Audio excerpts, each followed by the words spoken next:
Rerekomenda ng Presidential Anti-Organized Crime Commission o PAOK na ipasara ang hotel sa Pasay City kung saan nabisto ang offshore gaming operation ng ilang Koreano. Napakalaman din ng PAOK na ang isa sa mga dayuhang suspect ay mataglad dapat na-deport dahil sa pag-overstay dito sa Pilipinas. May unang balita si Salima Refrat. Punta kayo dito sa ano?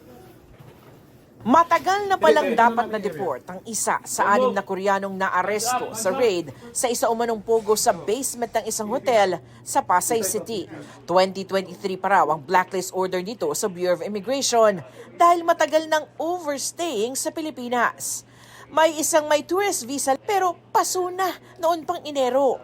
Merong isang may valid na 9G o work visa pero nang i-check para naman ito sa ibang kumpanya.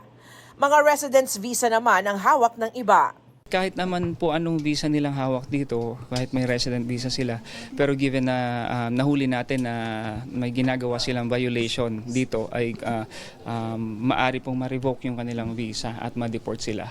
Lahat sila nakaharap sa mga immigration violations. Oras na makakuha ng kaukulang warrant, isa sa ilalim naman sa digital forensics ang mga computer at gadgets na nakuha sa raid, pati na ang napakaraming OTP generators at USBs na maaaring mga cold storage crypto wallets. In this scenario, talagang crypto yung hinihingi nila sa mga clients nila. So kung makuha nila yung seed phrases mo, lahat ng laman ng crypto wallet mo, pwede nilang kunin yun anytime.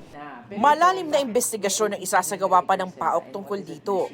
Partikular na kailangan makausap ang hotel kung saan nakita ang operasyon ng Korean Pogo.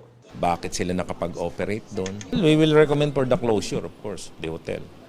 And siguro, yung sa management, kung kailangan pailan natin sila ng kaso, then we will be filing cases.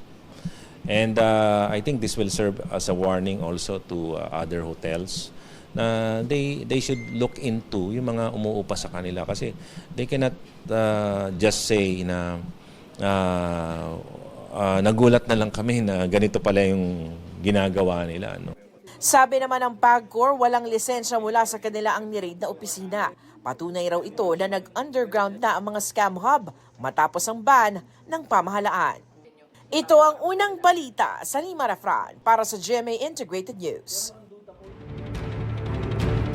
Igan, mauna ka sa mga balita, mag-subscribe na sa GMA Integrated News sa YouTube para sa iba't ibang ulat sa ating bansa.